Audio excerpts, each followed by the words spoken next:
You could hear the pot before you saw it. That low bubble on the back burner, the lid rattling just enough to let steam curl toward the ceiling. In the 1950s, a pot of soup was not something you planned. It was something you built from whatever was still in the house when the grocery money ran out 3 days early. A can of Campbell's cost a dime, and a dime was a loaf of bread. So mothers reached for the stock pot instead. They filled it with bones the butcher was glad to get rid of, with the soft carrots nobody wanted to eat raw, with a fistful of barley that had been sitting in the pantry since fall. Number 19 on this list starts with nothing but eggs, flour, and milk, and it fed a whole table. And number 7 is barely a recipe at all, but it got children through winters you would not believe. These are not cookbook recipes. These are survival instructions dressed up as supper. Here are 25 cheap homemade soups 1950s families made instead of buying cans. Number 25, split pea soup. You bought a bag of dried green peas for next to nothing, and that bag could feed a family twice over. The method was almost offensively simple. You soaked the peas overnight, dropped them into a pot with water, a ham bone if you had one, a chopped onion, maybe a carrot or two, and you let it go. Low heat, 3 hours. No stirring required. The peas dissolved on their own into something thick and green and deeply satisfying. No cream, no stock cube. The ham bone did all the work, releasing salt and smoke into every spoonful. By the time you ladled it out, the meat had fallen clean off the bone and shredded itself into the soup. One pot, $1, one afternoon, and dinner for 4 nights running. Number 24. Cream of tomato soup from scratch. This was the soup that made Campbell's rich, and the homemade version cost a fraction of the can. You started with a quart of home-canned tomatoes or a handful of fresh ones from the backyard, cooked them down with a pinch of baking soda to kill the acid, then stirred in warm milk and a tablespoon of butter. That was the whole recipe. The baking soda was the trick nobody talked about. Without it, the milk curdled the second it touched the tomatoes, and you had a pot of pink cottage cheese. With it, you got a smooth, coral-colored soup that tasted like summer even in January. Kids who grew up on this could never go back to the can. The can tasted like tin. This tasted like somebody's kitchen. Before I go any further, for the folks who want more recipes like these all in one place, I put together the Vintage Recipe Guide.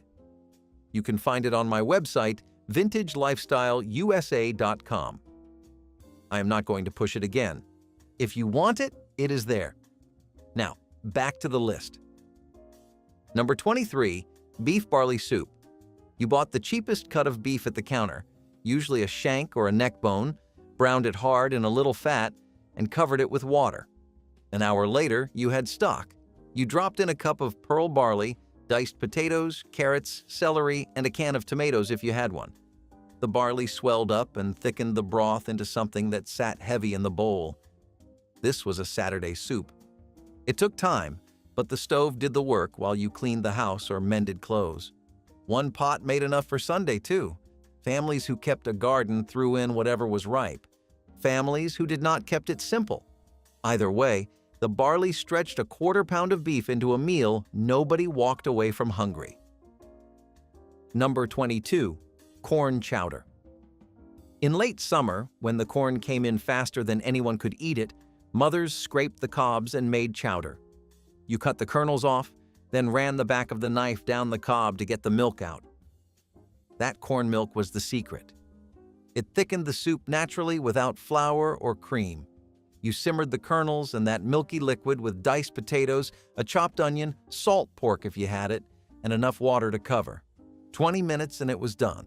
Some families added a splash of whole milk at the end. Some left it plain. The corn was sweet enough on its own. In winter, you made the same soup with canned corn, and it still worked, just without that fresh sweetness that made August worth surviving. Number 21, cabbage soup. A head of cabbage cost pennies and weighed enough to fill a stock pot by itself. You chopped it rough, sweated an onion in a little bacon grease, added the cabbage, a can of tomatoes, salt, pepper, and water. That was dinner. The cabbage broke down into silky ribbons that tasted nothing like the raw vegetable. Some families threw in a handful of rice to give it body. Some dropped in a piece of smoked sausage if they could spare it. But the plain version, the one with nothing but cabbage and tomatoes and water, was the version that kept families fed when the paycheck was already spent. Nobody bragged about cabbage soup. You just made it, ate it, and were grateful the pot was still half full for tomorrow. The soup pot was the great equalizer. It did not care whether you were a farmer's wife in Iowa or a factory worker's daughter in Pittsburgh. It asked one question: what do you have? And whatever you answered, it said yes. A bone, a potato, an onion. That was enough. The can opener changed everything, and not for the better. When Campbell's put condensed soup on every grocery shelf in America, it did not just sell convenience. It sold the idea that cooking was a chore you could skip.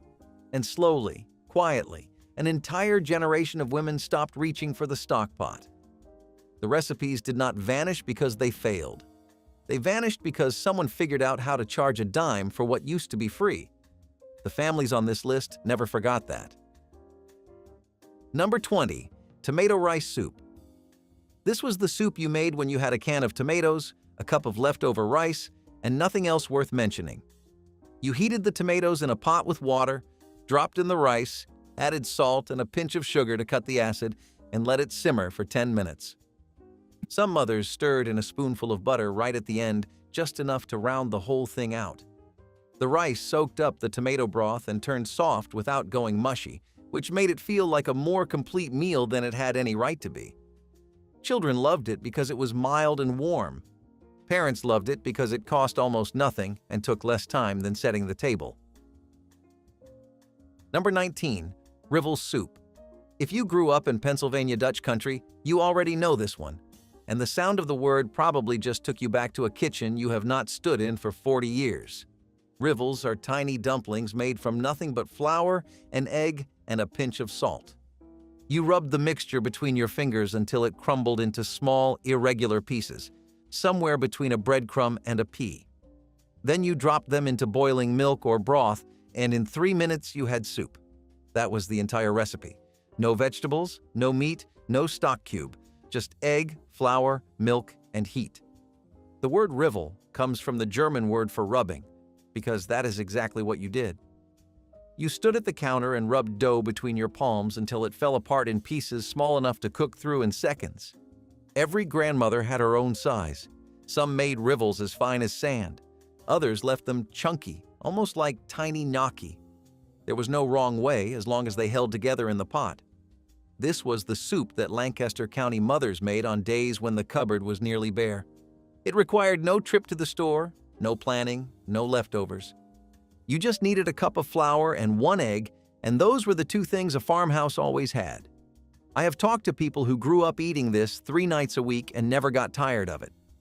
The milk version was the simplest, just rivels dropped into a pot of hot milk with a little salt and butter.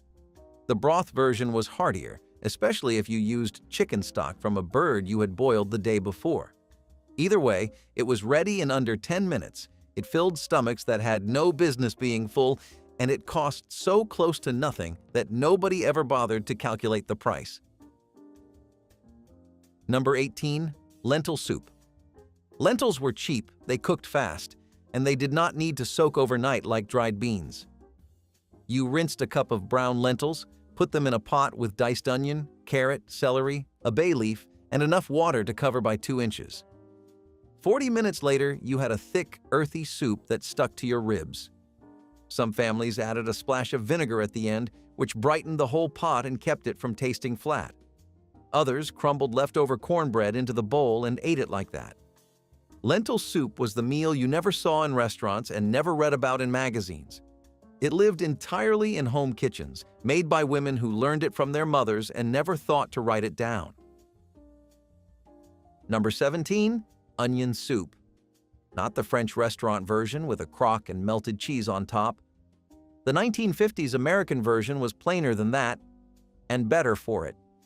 You sliced 4 or 5 yellow onions thin, cooked them slow in butter or bacon grease until they went dark and sweet, then poured in water or beef stock and let it simmer.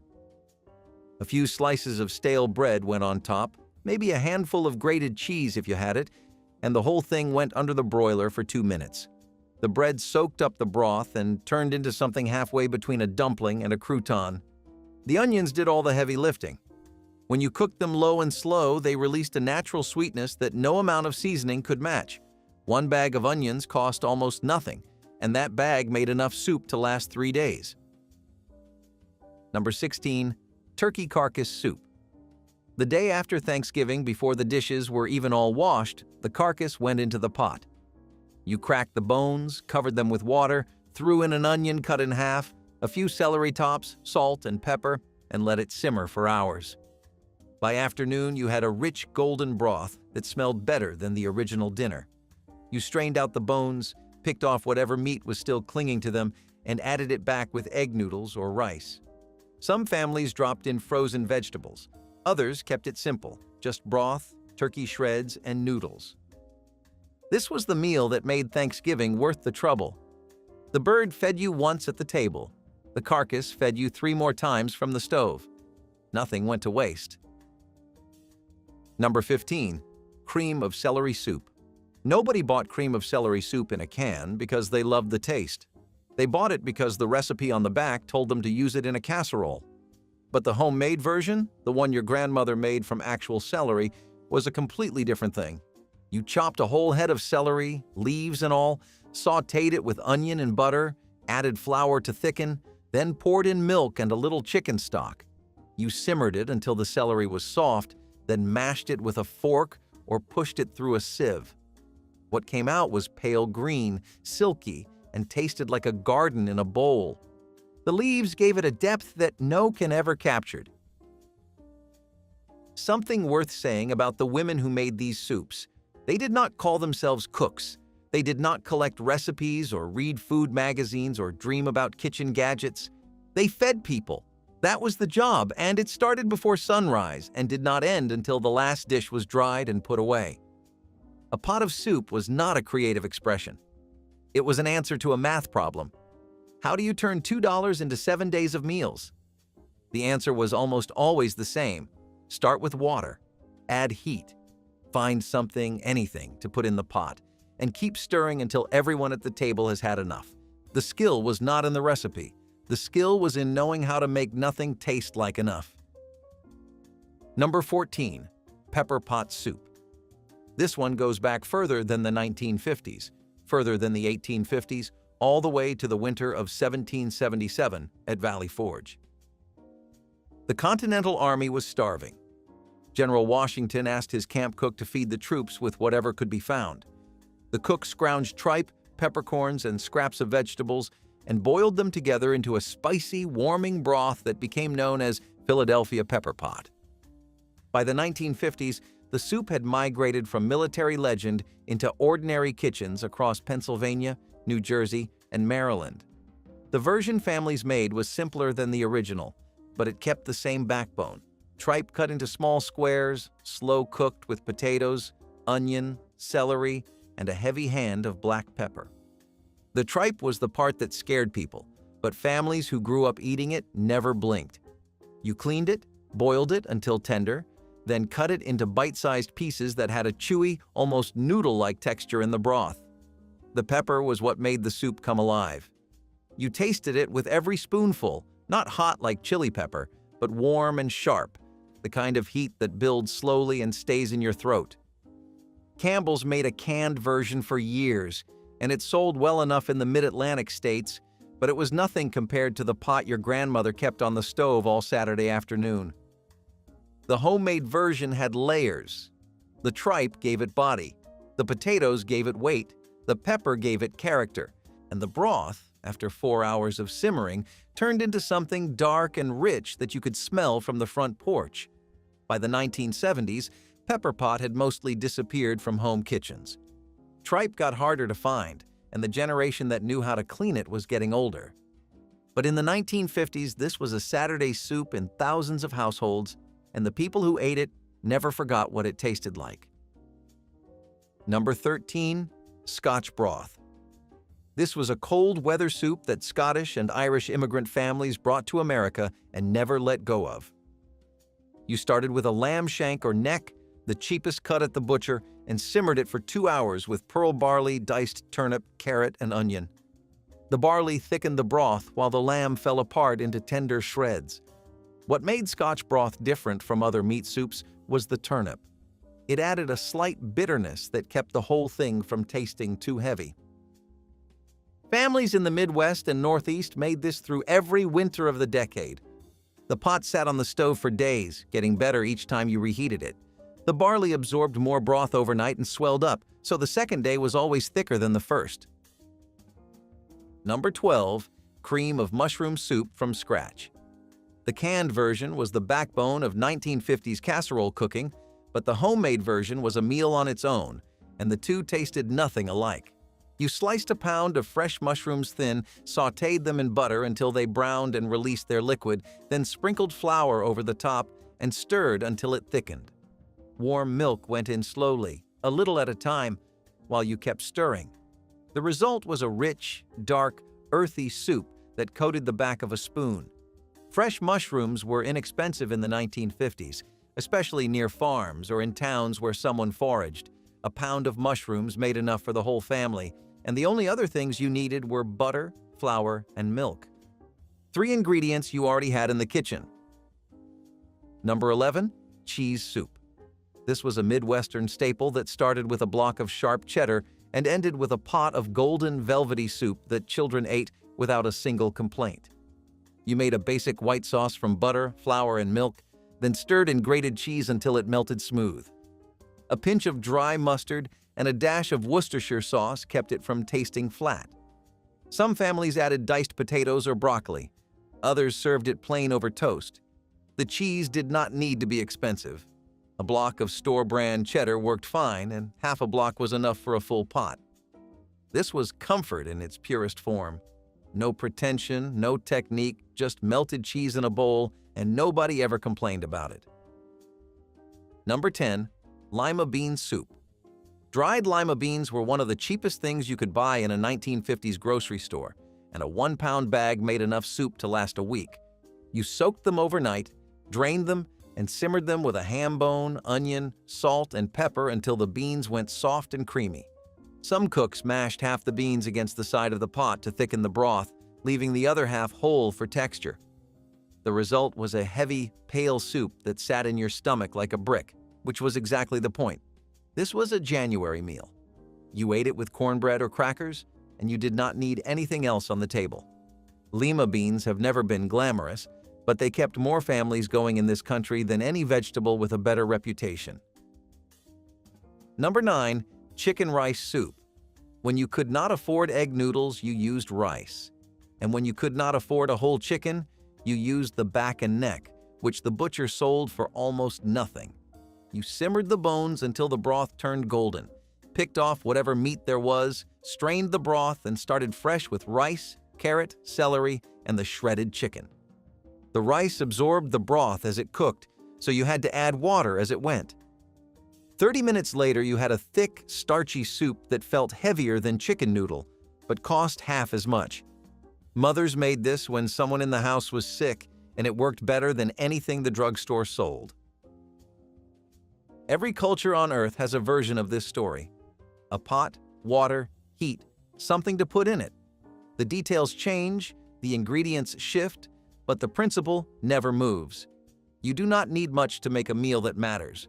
What the 1950s should have taught us is that the soup pot was never about poverty. It was about resourcefulness, which is a different thing entirely. Poverty is not having enough. Resourcefulness is making enough out of what you have. The women who made these soups did not think of themselves as poor. They thought of themselves as practical, and the meals they put on the table were not lesser because they cost less. They were honest. A bowl of soup from scratch, served where everyone sat down together, was worth more than any convenience a corporation could put in a can. Number 8. Clam chowder. If you lived anywhere near the coast, from Maine down to Maryland, you made clam chowder at home, and it bore no resemblance to what the restaurant served. You bought a quart of fresh clams, or more likely, opened 2 cans of minced clams. You fried diced salt pork in the bottom of the pot until the fat rendered out. Then cooked onion in the fat, added cubed potatoes and the clam juice, and simmered until the potatoes were tender. The clams went in last, along with milk or cream, because overcooking clams turns them to rubber. The whole thing took 30 minutes and cost less than $1. Inland families used canned clams and evaporated milk, and it still tasted like the ocean. The salt pork was what separated the homemade version from anything you could buy in a store. Number 7. Milk soup. This is the one that barely sounds real. You heated milk in a pot, added salt, pepper, and a lump of butter, then crumbled stale bread or crackers into the bowl and poured the hot milk over the top. That was the entire recipe. No meat, no vegetables, no stock, just hot milk and bread. It sounds like something you would make as a joke, but families across the Midwest and South made this seriously, regularly, and without any shame at all. It was the last resort soup, the one you made when the pantry held nothing but a quart of milk and yesterday's bread. And it worked.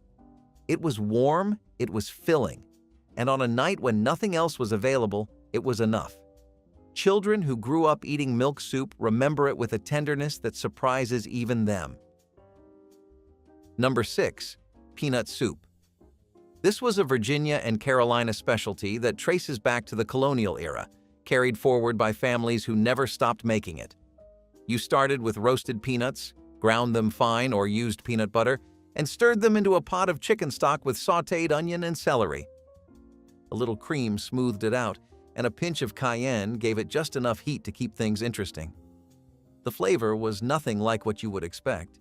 It tasted rich and savory, almost like something from Southeast Asia, but it came straight from the red clay soil of the American South. A few cents worth of peanuts and broth fed a family of 4 with plenty left over. By the 1950s, this was still a living recipe in households from Richmond to Charleston, even though most of the country had never heard of it. Number 5. Chicken noodle soup from scratch. The homemade version has almost nothing in common with the can. You started with a whole bird, the oldest hen you could find, because old hens give better broth. You simmered it for hours with onion, celery, carrots, and salt until the meat fell off the bone and the broth turned deep gold. Then you pulled the chicken out, shredded the meat, strained the broth, and added egg noodles that you either bought or rolled out yourself on the kitchen counter. The noodles cooked in the broth and soaked up all that flavor. A pot of real chicken noodle soup took half a day to make, and it was worth every minute. The can was a shortcut, this was the real thing, and the people who tasted both knew the difference. Number 4. Vegetable beef soup. This was the Sunday soup, the one that used the leftover roast from Saturday night. You cut whatever beef was left into small cubes, put it in the pot with the bone, covered everything with water, and let it go. Then you added whatever the garden or the pantry could spare: potatoes, carrots, corn, green beans, tomatoes, onion, celery. The list changed with the season and the budget. The point was volume. You wanted the pot full and the family fed. The broth pulled flavor from the bone all afternoon while the vegetables softened and the kitchen filled with steam. This was the soup that made the house smell like home. Neighbors knew what you were cooking before they reached the front door. Number 3. Minestrone. Italian immigrant families brought this recipe to every city they settled in, and by the 1950s, it had spread far beyond Italian neighborhoods. You started with whatever vegetables you had on hand, usually onion, celery, carrots, zucchini, and canned tomatoes, simmered them in water or stock, then added a can of kidney beans and a handful of small pasta. The pasta cooked right in the soup and thickened the broth as it released its starch.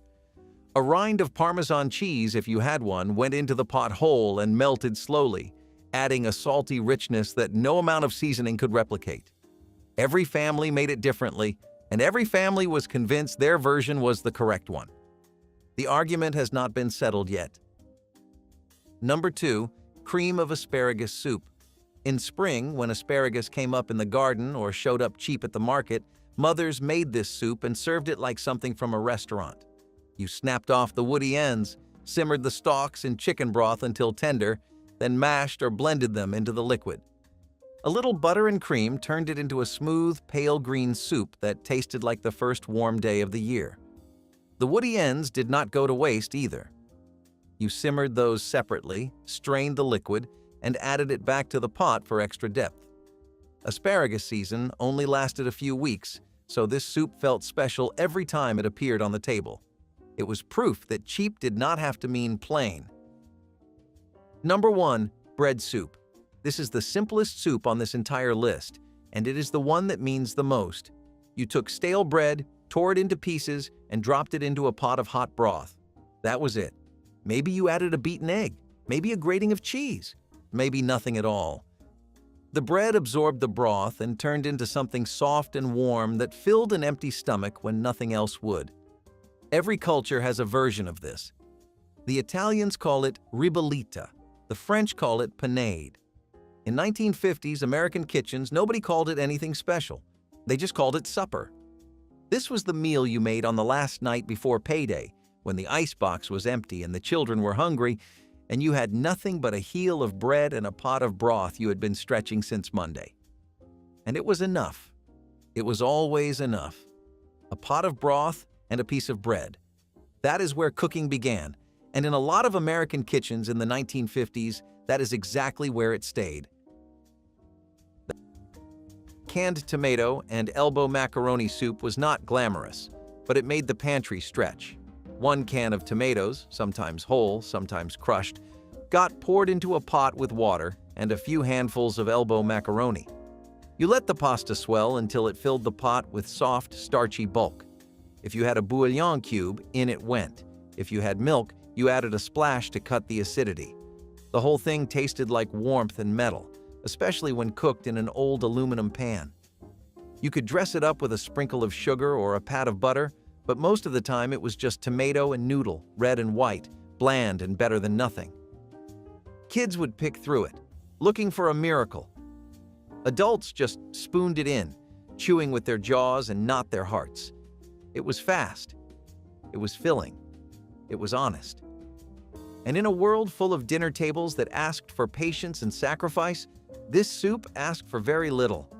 It expected you to show up hungry, and it met you where you were. No judgment, no surprise, just enough. Progresso Italian wedding soup. This was a classic for a reason. I mean, who doesn't love a bowl of warm, comforting soup filled with tiny meatballs, spinach, and carrots? It was like a little taste of Italy in a can. Perfect for a cozy day in. Despite the name, Italian wedding soup isn't traditionally served at weddings in Italy. It's believed the name comes from the idea that it's a hearty and celebratory soup, perfect for a special occasion. The Italian wedding soup has roots in southern Italian cuisine and was brought to America by Italian immigrants. Progresso's version was a convenient way to enjoy this classic dish at home. Though it's no longer available, it was a beloved choice for those who enjoyed a taste of Italy. Evaporated milk and pea stew was what you made when fresh food was a rumor and the pantry was all cans. A tin of evaporated milk, thick, sticky, and faintly sweet, poured into a pot of boiling water with a drained can of peas. That was it. Maybe a spoon of lard, maybe a pinch of salt. The peas floated like green eyes in a pale, milky broth. It looked strange. It tasted stranger. But it was warm, and it filled you. That creamy texture fooled your stomach into thinking it had eaten more. The peas, soft and briny, reminded you that vegetables once grew in the ground. Your grandfather probably ate this during the war, your grandmother during the ration years. It was survival sealed in tin and disguised as comfort. Evaporated milk and pea stew did not taste like hope, but it tasted like trying. And in times like those, trying was the greatest gift anyone could offer. Evaporated milk and cracker soup was the result of the desperate need to stretch ingredients as far as possible. A can of evaporated milk, which was more shelf-stable than regular milk, was mixed with water to make a thin broth. Broken crackers, often the stale remnants of a loaf, were then added to thicken the soup. It wasn't a luxurious meal by any stretch, but it was filling, and it was comforting in a way only simple foods could be. In a time when fresh ingredients were hard to come by, evaporated milk and cracker soup became a quick fix for hunger. The sweetness of the evaporated milk, combined with the saltiness of the crackers, created a strange balance that worked.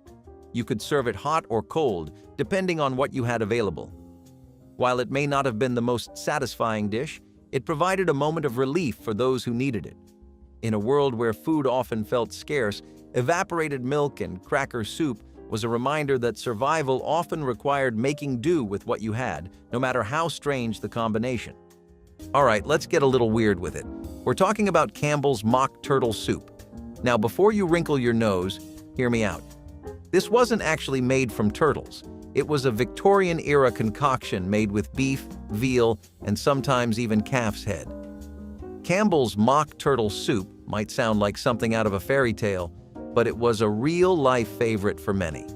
This soup was inspired by the traditional English dish, mock turtle soup, which was created as a more affordable alternative to the expensive turtle soup. The result was a unique, somewhat exotic flavor that set it apart from more common soups.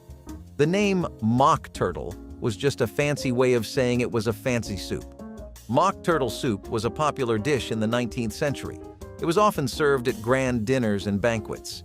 Unfortunately, this historical recipe has long been discontinued, but it still holds a special place in the culinary world's history books. Potato peeling stew was the kind of dish born from a kitchen where nothing could be thrown away, not even the skins. It started with a pot of leftover broth, beef if you had it, salted water if you did not. Into that went the peels of every potato, not scrubbed clean but left with the grit of the day still on them. Onion ends followed, the ones too tough or bruised for frying, and if you were lucky, a garlic clove or carrot stub made its way in too. It simmered on the back burner all day, turning scraps into supper. The broth would thicken slightly, cloudy from starch and mystery. Salt was precious, pepper was a gift, and if someone added a splash of vinegar, you might mistake it for something special.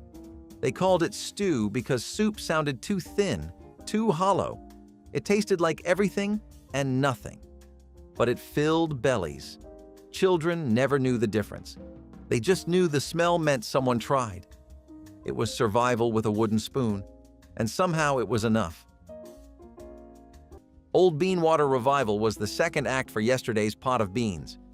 After draining the cooked beans, the leftover liquid, thick, cloudy, and starchy, was saved instead of tossed. Into a new pot it went, sometimes with a handful of cornmeal, stale bread, or whatever wilted greens were on their last day.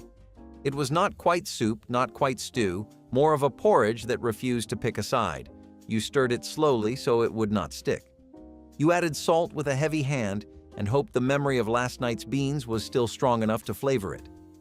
The smell was faintly sour. The texture was oddly satisfying. No two bowls were the same.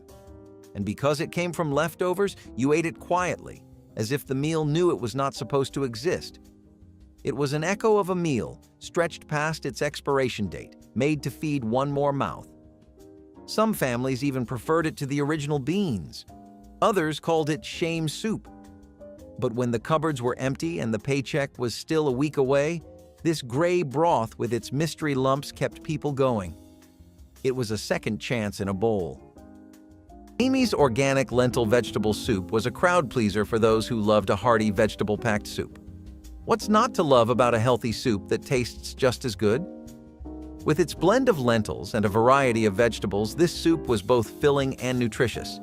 Amy's has always been a champion of organic and wholesome ingredients, and this soup was no different. It catered to health-conscious consumers who wanted a quick, easy meal without compromising on quality. The canned aisle didn't have many healthy options back then, so this lentil vegetable soup was all the rage. Speaking of vegetable soups, the Trader Joe's sweet potato bisque was a creamy, sweet treat that was beloved by many. This soup featured a rich, velvety texture with the natural sweetness of sweet potatoes. It was a great option for those looking for something a little different from the usual savory soups. Trader Joe's is known for its unique and seasonal products, and this sweet potato bisque was a standout for its flavor and quality. This one often made a grand appearance in the fall when sweet potatoes were in their prime. Unfortunately, it was a limited-time offering and has since been discontinued, but with the rise of easy, quick Trader Joe meals, I can see this one making a comeback to the soup aisle soon. Hot dog and rice stew was not about meat. It was about the memory of meat. One single hot dog, sliced into 10 thin coins, fried just long enough to scent the air and tint the oil. Then came the rice, cheap and bottomless, absorbing whatever was left. A bit of celery if it had not gone rubbery. A carrot nub shaved into slivers. The trick was timing. Let the hot dog cook too long and it vanished. Too short and it stayed rubbery. But done just right, it fooled the tongue into thinking you were eating something hearty. The broth, if you can call it that, was barely more than salted water and grease. But it shimmered. And when it hit the table, steaming and pink around the edges, children smiled. It looked like dinner. It sounded like dinner. That one hot dog stretched like a miracle across 6 bowls. They never forgot it, not because it was delicious, but because it was enough. And sometimes, enough is all anyone is really hoping for. Bread heel and onion soup came from the back of the pantry and the bottom of the loaf. Those last hunks of bread, too dry to enjoy but too precious to toss, were torn into cubes and browned in a skillet with sliced onions. If there was any fat left in the house, it got used here. Then came the boiling water, poured right in. It hissed, it steamed, it turned the skillet into a bubbling potion that smelled better than it tasted. But it did taste like effort, like someone cared enough to turn nothing into something. Children wrinkled their noses. Adults stared into it, spooned it up anyway. Sometimes a pinch of salt or a dash of pepper elevated it just enough. You were not supposed to savor it. You were supposed to eat and get on with it. This was food that filled space, not hearts. But it stayed in memory like a splinter, because even if it was plain, it was earned. You watched your parents stir that pan with tired wrists and wondered how long it took to learn how to survive without complaint. And that soup, bland as it was, always tasted like an answer you were not ready to hear. First up, we have the classic Campbell's Chunky Chicken Corn Chowder.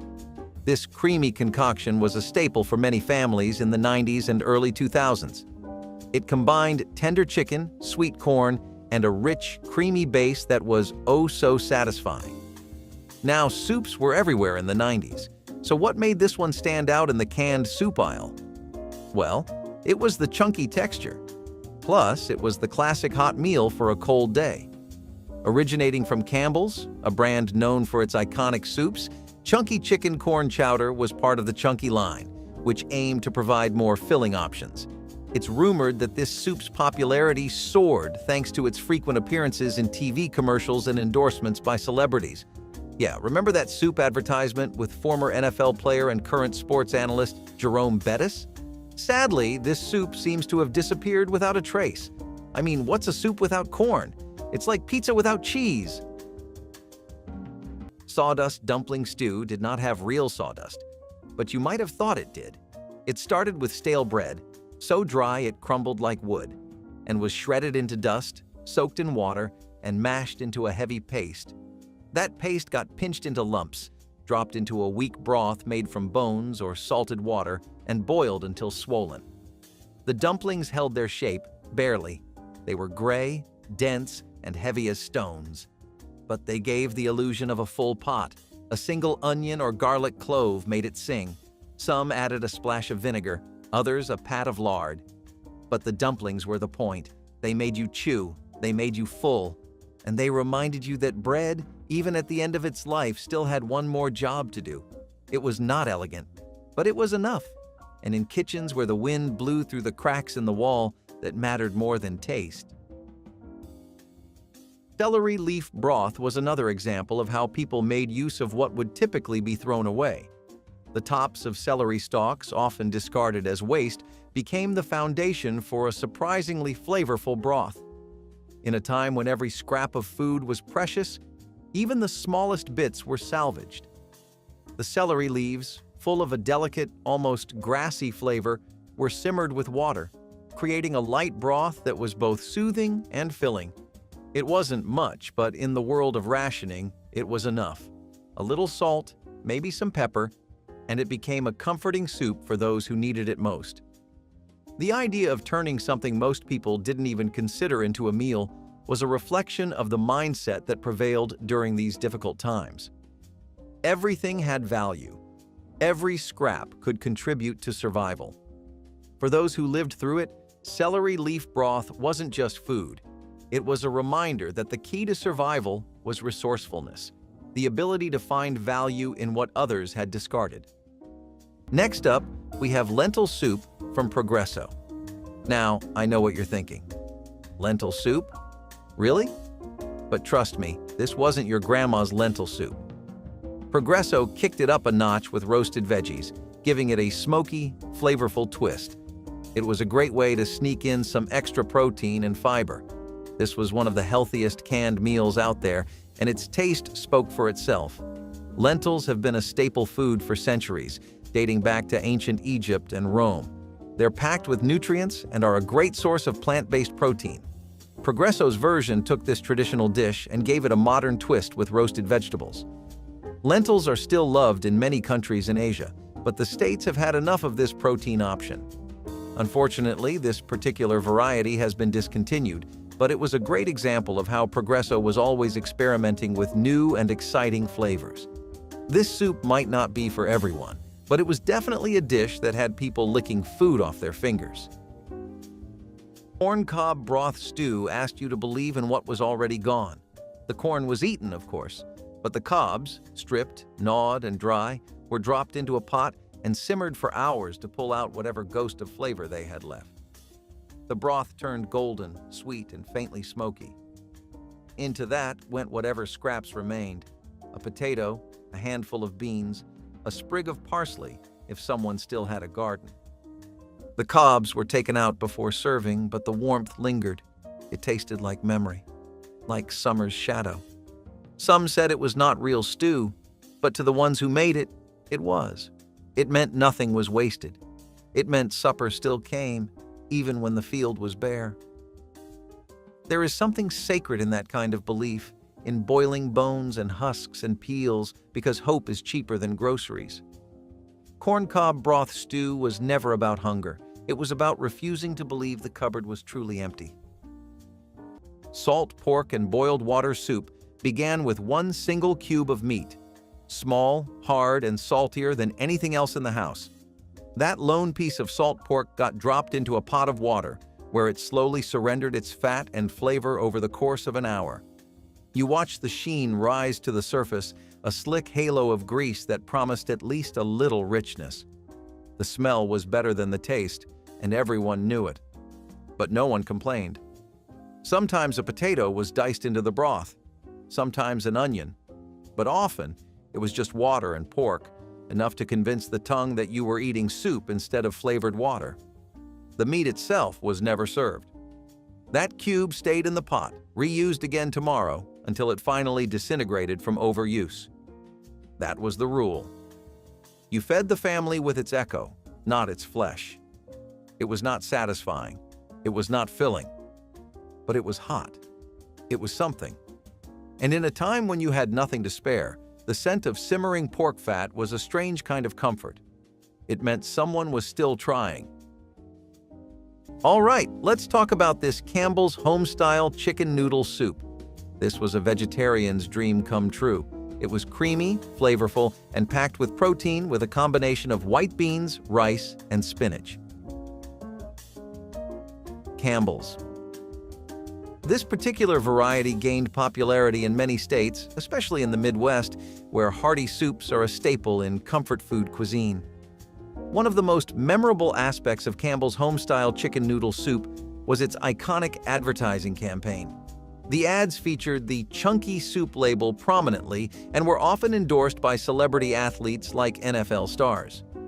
Interestingly, Campbell's even made a point to highlight the homemade quality of the soup in their marketing, suggesting that it was made with the same care and attention as if it were prepared in a family kitchen.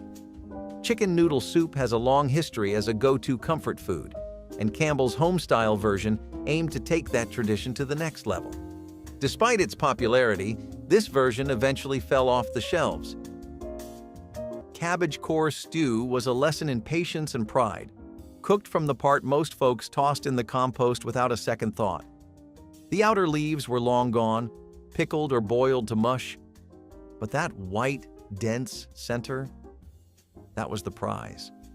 Chopped down like firewood and simmered low with onion, salt, and any grease left in the skillet from breakfast. The longer it cooked, the sweeter it turned, losing that bitter bite and softening into something resembling food. A potato might make it in, maybe a strip of bacon rind if someone had been paid. This was not a dish you bragged about. It was a dish you endured. But it was warm, it was soft, it was food. And in a world where waste was a sin, it meant you had not given up. Cabbage core stew was what your grandmother made when the cupboard was down to its last whisper. And still, she served it with a smile. Because shame does not live in an empty pot. It lives in forgetting how hard people once fought to fill it. Wilted lettuce and hot grease broth was an invention born of necessity and hunger. Imagine a time when fresh produce was scarce, and what you had on hand was wilting in the heat of summer. The solution was simple. Bacon grease poured over those tired greens, transforming them into something that barely resembled soup but could fill an empty stomach.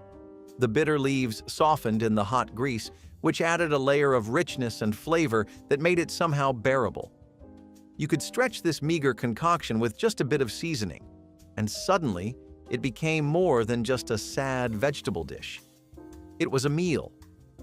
For those who lived through it, the memory of that greasy, wilted broth could bring a sense of bitter nostalgia, a reminder of the lengths they went to survive. It was about making do with what you had, no matter how unappealing it might seem. Looking back, the ingenuity that birthed this dish speaks volumes about the resilience of those who lived through it, how survival was often tied to finding beauty in the simplest, most humble things. Now, let's talk about Amy's Tuscan bean and rice soup. Amy's is renowned for its organic and natural products, and this soup was no exception. This was a vegetarian's dream come true. It was creamy, flavorful, and packed with protein. And let's not forget that this soup was organic, so you could feel good about eating it. Tuscan cuisine is known for its simplicity and use of fresh ingredients. Bean soups, like this one, are a classic part of the Tuscan diet. Amy's commitment to using high-quality organic ingredients made this soup a favorite among health-conscious eaters. The Tuscan bean and rice soup was a perfect example of how canned soups could be both delicious and nutritious. It was all the rage for fitness freaks, and they still call for a comeback. Ketchup soup stew started out as a joke, but not the funny kind. When the tomatoes were gone and the cans were too expensive, families reached for what little sweetness they had left. Packets, pumps, and sticky bottles of ketchup. 2 or 3 squirts, some boiling water, and a prayer.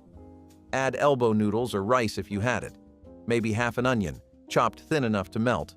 The ketchup colored the broth red, tricking the eye into believing it was tomato stew. It was not. But that was the trick. That was the magic. Your grandfather might have slurped it down and said, "Tastes just like Heinz." But no one was laughing. This was what you ate when the only store left was the diner's condiment counter. Sometimes a piece of bread got dunked in. Sometimes a cheese rind floated like a lifeboat. It was survival, disguised in red. And no one ever forgot the taste, not because it was good, but because it meant someone still tried to make a meal out of nothing. Cabbage core soup was born in kitchens where waste was not an option and flavor came second to survival. After the outer leaves were used in slaw or boiled down for supper, the hard, pale heart of the cabbage, the part most people threw away, was chopped fine and dropped into boiling water. It had a bite to it, fibrous and bitter, but when cooked long enough with salt and maybe a pinch of sugar, it softened into something close to tender. The broth turned cloudy, greenish, and carried a faint sweetness like memory. If a bone was lying around, even a clean one, it went into the pot for luck. Families poured it over day-old bread or paired it with a spoonful of lard. It was never anyone's favorite, but it was honest. It reminded you of how close the line was between waste and worth. Sometimes the older folks would say this soup kept us through the hard winters. Kids rolled their eyes, but they still ate every drop. That cabbage core, once considered trash, became the backbone of dinner. And in a way, It tasted like persistence, chewy, bitter, and unwilling to give up. So, this creamy roasted chicken with herb dumpling soup was a total game changer. I mean, chicken soup just got a major upgrade. The broth was rich and flavorful, and those herb dumplings were the perfect addition. Chicken soup has been used as a remedy for colds and flu for centuries. Some believe it has medicinal properties, although the science is still debated. So, why did creamy roasted chicken with herb dumpling soup disappear from our shelves? Well, shifting consumer tastes and a focus on lighter, healthier options meant this rich, creamy classic just couldn't keep up. Plus, Campbell's had to streamline their lineup to make room for new favorites. This soup was known for its hearty and filling nature, making it a popular choice for families looking for a quick and satisfying meal, and it's missed dearly. Tomato bread stew was proof that two forgotten foods could become something unforgettable. Stale bread, hard enough to cut your hand, was cubed and tossed into a pot of tomato juice and water. Onions sizzled in lard before being added, bringing sweetness to the sour. The bread soaked, softened, and dissolved just enough to create a thick, almost porridge-like stew. It was crimson and steaming. The smell was tangy and sharp. Some called it kitchen mop stew behind closed doors. But when it hit the bowl, it looked like something out of Italy. Poor man's panzanella. Depression gazpacho. The names changed. The need stayed the same. It filled stomachs with warmth. It taught children to chew slowly. Tomato bread stew was not a meal you boasted about, but it was one you remembered, because it reminded you that even in the leanest days, the heart could still hunger for flavor, and sometimes it found it. Turnip top soup was a dish born from the remnants of what the earth gave. During times of extreme rationing, it wasn't just about the food you had, it was about the food you could find. Turnips, a root vegetable that thrived in the toughest conditions, were a staple in many households, and even the tops, the greens, weren't discarded. These turnip greens, sometimes a bit tough and bitter, were boiled with the roots, creating a soup that was as much about making do as it was about getting by. The addition of a bone, if you could find one, might give the broth a little more flavor, but the dish was essentially a minimalist soup, just the earth's bounty and whatever scraps you could gather. The turnip top soup became a symbol of how people learned to value everything, even the parts of a vegetable that others would throw away. It was a simple meal, but one that carried a deeper lesson about resilience and the idea that even when the world was in turmoil, there was still something you could rely on. Okay, now let's spice things up a bit with this next one. Heinz cream of tomato soup with a kick of chili was a bold twist on the classic tomato soup. Heinz, a brand famous for tomato soup, decided to add a little extra kick to this spicy version. The result was a creamy tomato base with a delightful hint of chili heat, perfect for those who like their tomato soup with a bit of a punch. The history of Heinz tomato soup dates back to 1897 when Heinz first introduced their classic recipe. This spicier variant was a fun, limited-time addition to their lineup, but it seems it didn't stick around for long. Still, it remains a memorable flavor for those who had the chance to try it. Wilted lettuce stew was never on a menu, but it was always in the garden, just past its prime. Lettuce that had turned soft, spotted or floppy, got chopped and thrown into a hot pan of bacon grease before it could rot completely. Add onions. Stir until everything surrendered. Then came the water, a splash of vinegar, and sometimes a bit of flour to make it cling to the spoon. It was more of a stew by mood than by definition. The leaves melted into the broth, green turning brown, flavors turning sharp and smoky. This was a dish built by desperation and rescued by memory. Your grandmother probably called it summer soup or garden stew to dress it up. But everyone knew it was wilted, it was what was left. And still, somehow, it was comforting.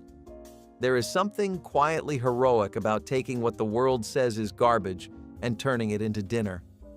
Lettuce stew was not proud, but it was honest, and in that honesty lived a kind of strange, stubborn beauty.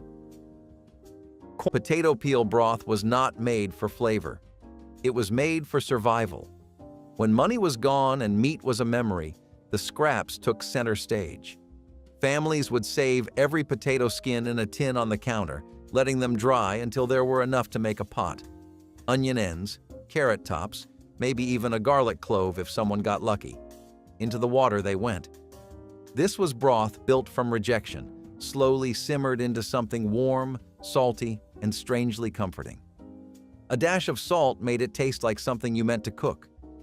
A spoonful of lard, if available, turned it into a meal. It was poured into chipped bowls and eaten with silence. It did not fill you up, but it gave you something warm to hold. Children learned to be grateful for what they did not have, and parents learned to pretend it tasted better than it did. In the quiet after dinner, that pot sat empty on the stove, a small act of defiance against hunger. There was pride in making something from nothing. Pride and just enough strength to do it again tomorrow. Okay, brace yourselves. We're talking about Heinz kidney soup. Now, I know what you're thinking. Kidney beans? But trust me, this wasn't your average bean soup. It was thick, hearty, and packed with flavor. It was a staple in many households, and I'm honestly surprised it's no longer on the shelves. Kidney beans are a good source of protein and fiber. They're also versatile ingredients that can be used in a variety of dishes. The soup was part of Heinz's effort to offer a variety of options beyond their famous tomato soup. While it may not have been as popular as some of their other offerings, it was appreciated by those who enjoyed its distinctive flavor. It's no longer available, but it remains a notable part of Heinz's soup history. Eggshell bone broth stew was the kind of dish whispered about, not for flavor, but for what it represented. Eggshells were rinsed, dried, and dropped into a pot of bones and water, not for taste, but for calcium. The shells would dissolve over time, thickening the broth and leaving behind a faint, chalky depth. Into this went carrot tops, celery leaves, onion skins, every forgotten part of everything. It simmered for hours, sometimes days. What came out was not stew in the restaurant sense, but it was nourishment. It was science turned into folklore. Mothers swore it made children strong. Grandfathers claimed it cured colds. And maybe it did. Maybe the power was not in the minerals, but in the belief that something invisible was still at work. Eggshell bone broth stew was humble, quiet, and a little strange. But in a world where pennies were precious, it meant you could still offer warmth. Liver and rice boil was another resourceful creation for those who lived through the leanest times. Organ meats, often discarded by those with the luxury of choice, became the lifeblood of many struggling families. Liver, kidneys, and heart, pieces many would turn up their noses at, were boiled with rice and whatever spices could be found to add flavor. It wasn't fancy, but it was filling. Rice, the staple that could stretch a meal, absorbed the broth from the simmering organs, creating a hearty, if not entirely pleasant, dish. There wasn't much choice in the matter. The bitter irony of the dish wasn't lost on anyone who had to eat it. What many considered awful was transformed into a lifeline. Today, we might turn up our noses at liver and rice, but back then, it was a reminder of just how resourceful and desperate life could become when the pantry was bare. Let's talk about Pepperidge Farm Hunter's soup. Pepperidge Farm, known for its high-quality baked goods and foods, introduced this soup to offer a substantial, flavorful option for busy families looking for a quick yet satisfying meal. A fun twist? The soup's name and concept were influenced by the company's commitment to capturing the essence of wholesome, country-style cooking in a convenient can. This was a hearty, meaty soup that was perfect for those cold winter days. It was packed with chunks of beef, carrots, and potatoes, and it had this rich, savory broth that was just incredible. Hunter's soup is believed to have originated in England as a meal for hunters to warm themselves up after a long day. It was a favorite among those who enjoyed a more meaty soup. Flour dumpling. Water soup was exactly what it sounded like. Boiled water, a pinch of salt, and dumplings made from nothing but flour and whatever fat was left in the house.